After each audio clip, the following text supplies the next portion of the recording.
Well, Shabbat Shalom. It is Tuesday night, September 22nd, almost 15 minutes away until September the 23rd, 2015. It is Yom Kippur, the Day of Atonement. I apologize for not making any special videos for Yom Teruah 10 days ago. I actually was not able to have the time to make videos because I was enjoying fellowship. I actually had fellowship that I was with in person here in Portland, celebrating Yom Teruah both Sunday night, September 13th, and during the day, Monday, September 14th, with other believers here in Portland. And so it was a blessing. But it is Yom Kippur tonight, from the ninth day even at the evening of September 22nd until tomorrow night at sundown, September the 23rd. And every year I've made, several Yom Kippur videos. Last year I made 2. The year before that, in 2013, I made 5. The year before that, 2012, I made another 2. And I always make Yom Kippur videos about the nature of Yom Kippur, the prophetic implications of Yom Kippur. But this year I'm going to do something a little different just because I feel Yah's Ruach leading me in a different direction for Yom Kippur. And when you go to Leviticus 23, which details all the different Sabbath and high Sabbath days, starting with the weekly Sabbath and then going through the various feast days of Passover, unleavened bread, first fruits, Shavuot, Yom Teruah, or the Feast of Trumpets, which we celebrated 10 days ago to begin the fall feast. And now, today, we start Yom Kippur. What is interesting is Yom Kippur is the only feast day out of all these Sabbaths that are talked about in Leviticus 23.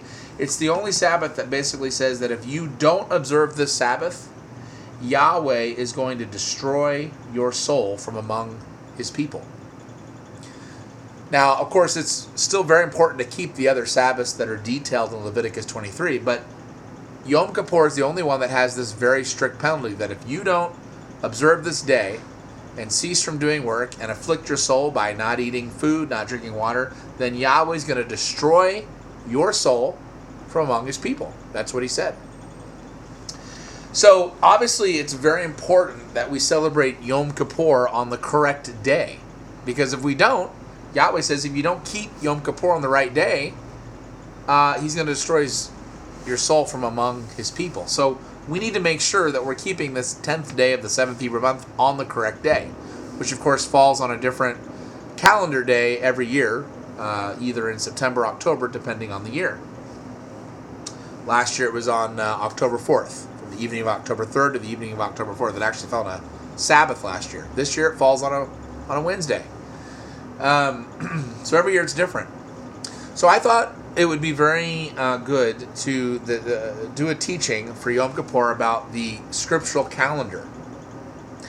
Now, I've been on Facebook and I've been getting messages through my website and YouTube, and this calendar issue really keeps coming up over and over again. I had a debate with someone this summer, back in July, about what a new moon actually is. And it just seems like this whole calendar debate continues to come up over and over again as a very important issue. Now, first of all, I want to make it clear there should not be any confusion over what the correct calendar is.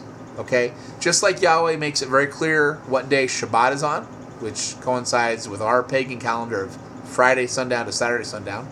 Just as he makes it clear how to wear the tzitzit, how to eat clean foods and to avoid unclean foods. He makes all of his commandments very clear, and the calendar is no different. The calendar is clear. And I've heard respected teachers in the Messianic and Hebrew Roots movement say things like, well, because the calendar issue is so ambiguous and it's so hard to figure out which is the right calendar, and there's so many different calendars out there and everyone has their arguments for it, really this is something that we just can't figure out. And I strongly disagree with that. We can know the true scriptural calendar. Yahweh makes it very clear in his scriptures. We can know when the new year begins scripturally. We can know when these feast dates occur. And we can know when Yom Kippur happens every year for sure, so that we make sure we observe it as Yahweh says, so that he does not destroy our soul from among the people. So I'm going to do a short teaching on how to follow the correct scriptural calendar. You may have heard that the Jews, many of the Messianics as well, keep the Hillel 2 calendar, which is the calculated calendar invented by a rabbi named Hillel II, who lived hundreds of years ago in the 4th century. He created this mathematical formula to figure out when the feast days should be because the Jews were in exile. And that, of course, is not the scriptural calendar. It's a mathematical formula that a man invented. You may have heard of the Karaite calendar, or the calendar that Michael Rood promotes, where they go by the barley. As soon as they find Aviv barley or ripened barley anywhere in the land of Israel, then the next new moon is the new year. Well, that's not the correct calendar either, because nowhere in Scripture does it say we're only to use the barley as an indicator for the new year. That's wrong. It's a indicator, but it's not the only indicator. You may have heard of this Enochian calendar that goes by a solar calendar, where they think the day starts at the daytime, which is ridiculous, because if you even read Leviticus 23 about Yom Kippur itself, Yahweh says, keep this from the 9th day at evening until the 10th day at evening, showing that a day starts at night, at the evening, at sundown. Just as we read in Genesis, there was evening and there was morning the first day. There was evening and there was morning the second day. All these calendars are wrong for various reasons, but there is one calendar that is correct, that is scriptural, and that's what I'm going to teach tonight on this day of Yom Kippur. If you go to Genesis chapter 1 and you go to verse 14, so Yahweh in the very first chapter wants to make sure we know how to keep the correct calendar. And Yahweh said, let there be lights in the firmament of the heaven to divide the day from the night, and let them be for signs and for seasons and for days and years. And what are these lights that he makes? He makes the sun, he makes the moon, and he makes the stars. And these are what we're supposed to use for signs, for seasons, for days, and for years. So right here, Yahweh has told us, I want you to use the sun, the moon, and the stars. I want you to use these lights that I'm creating on the 4th day of creation to determine when a year begins, when the correct seasons are, when to keep these annual feast days. So how do we use the sun, the moon, and the stars? Well, let's start with the sun. How do we use the sun to determine the new year? See, the Karaites and Hillel 2 and the Enochians and all these other calendars out there, they don't use the sun. We're going to use the sun. How do you use the sun to determine the new year? The only way to use the sun is to go by the spring equinox. There's actually a Hebrew word that means turning of the year. It's tefuka. It's used in the scriptures to describe both the autumn equinox and the spring equinox. So the only way we can use the sun to determine the new year is the spring equinox. And the equinox is very well known to many people.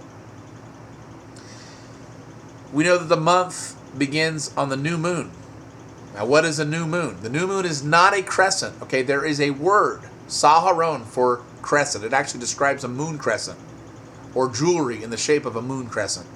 It's used in the book of Jeremiah or Isaiah, one of those two books, but it is never once used for a new moon. Never once do you see anyone going outside and spotting the first crescent to declare a new moon. That's not in Scripture. It's in Talmud. It's in Babylonian Talmud. It is not in Scripture. So the crescent is not the new moon. The new moon is at conjunction when the sun, the earth, and the moon are in perfect alignment. It happens only once a month, every 29 or 30 days. And the moment that conjunction happens, whatever time it is in Israel, the following sunset, that next sunset is the day of the new moon. Because a day, of course, can only begin at night. So you're using the sun and you're using the moon. You start on the first new moon on or after the spring equinox. Not the first new moon nearest the spring equinox, because if you started on the new moon just before the equinox, you're starting a new year in an old year, when the winter hasn't finished yet. So it's the first new moon after the spring equinox. And here's the deal with the barley. If you wait for the first new moon after the spring equinox every single year, no matter what, the barley will always be fully Aviv in Israel. Always, without fail, no question. When you wait for the first new moon at conjunction, after the spring equinox, the barley from the southern all the way to the northern parts of Israel, with maybe the exception of some mountain areas, will be Aviv. Now, why is that important? Because if you go to Leviticus chapter 23 in verse 10, it says, "Speak unto the children of Israel, and say unto them, when you come into the land which I give unto you, and shall reap the harvest, which is the barley harvest, the first harvest of the year in the early spring, thereof, then you shall bring a sheaf of the first fruits of your harvest unto the priest. That is for the feast of first fruits during Passover week. So all the children of Israel scattered throughout the land of Israel, from the northern tip to the southern Negev, had to bring their respective first fruits of the barley harvest up to the high priest for the feast of first fruits during Passover week. So they had to make sure the barley was harvested, ripe and harvested, before they could have Passover. Well, if you wait for that first new moon, and see, this is where the Karaites get it wrong. They think that only the high priest has to go out and find a shock of barley and bring it. No, it says to the children of Israel, is what verse 10 says. Well, the only way to make sure that that barley is ripe is to wait. Now, here's another witness for that. If you go back into Exodus, it talks about how the hail hit the ripe barley when it was full and ear. Okay, so the barley was ripe when this plague of hail hit. So but here's the deal: the first Passover was in Egypt. Okay, the second Passover was in the wilderness, and then subsequent Passovers, of course, were in the land of Israel. Now, barley ripens 6 to 8 weeks earlier in Egypt than it does in Israel, because Egypt tends to be warmer, drier. Not as much rain as Israel gets, and so barley comes into season earlier in the year. So, in order to avoid having Passover at two different times, in Egypt and in Israel, you wait for that first new moon after the spring equinox, when the barley will be aviv throughout all the Middle East, Egypt and Israel. By the way, Egypt will be a part of Israel because the land grant given to Abraham was from the Nile River to the Euphrates. So this reconciles that. So really barley becomes an indicator, kind of a side indicator. The main two indicators to wait for that first new moon after the spring equinox in order to follow Genesis 1:14. And this ensures that your feast days will always be in the correct season. So what happens, like what happened in 2013, if you try to start the new moon before the equinox, you wind up having Sukkot in early September, before any of the fruits have been harvested or brought in Israel. Okay? And which, of course, the Feast of Sukkot is all about the ingathering of the fruit harvest, the grapes. So this is the only way to keep the feasts in their right season. And so because of this, sometimes you do have to add a 13th month, depending on when that 12th new moon occurs every year. There was needed a 13th month in 2013. There was needed a 13th month in 2010. But the Hillel calendar doesn't allow for this in the proper times. The Karaite calendar doesn't even pay attention to that. But it is something that's needed in order to use the sun, the moon, and the stars, as well as the barley, to determine the new year. If you follow this very simple procedure, the first new moon at conjunction after the equinox, starting on that sunset after the conjunction occurs after the spring equinox, you will always start the new year on the right day. You will always have Passover on the right day. You will always have the month at the new moon, the month beginning on the new moon. You'll always have the 15th of the month right when the moon is biggest at the full moon. You'll always have Yom Kippur on the correct day. Always. You will always have Yom Kippur on the right day. But if you follow these pagan crescent, then you won't. You'll be late.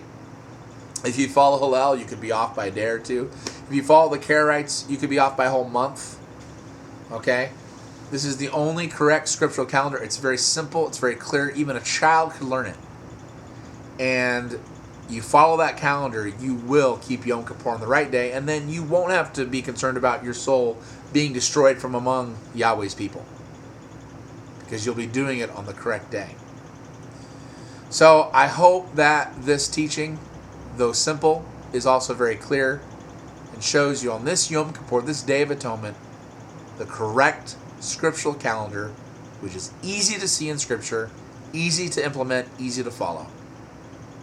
And as Yahshua said, unless you become as a little child, you could in no wise inherit the kingdom of Yah. This is Daniel John Lee with Torah Restoration Ministries. Website's www.spiritandtorah.com. Happy High Shabbat Shalom. Happy Yom Kippur, Day of Atonement 2015.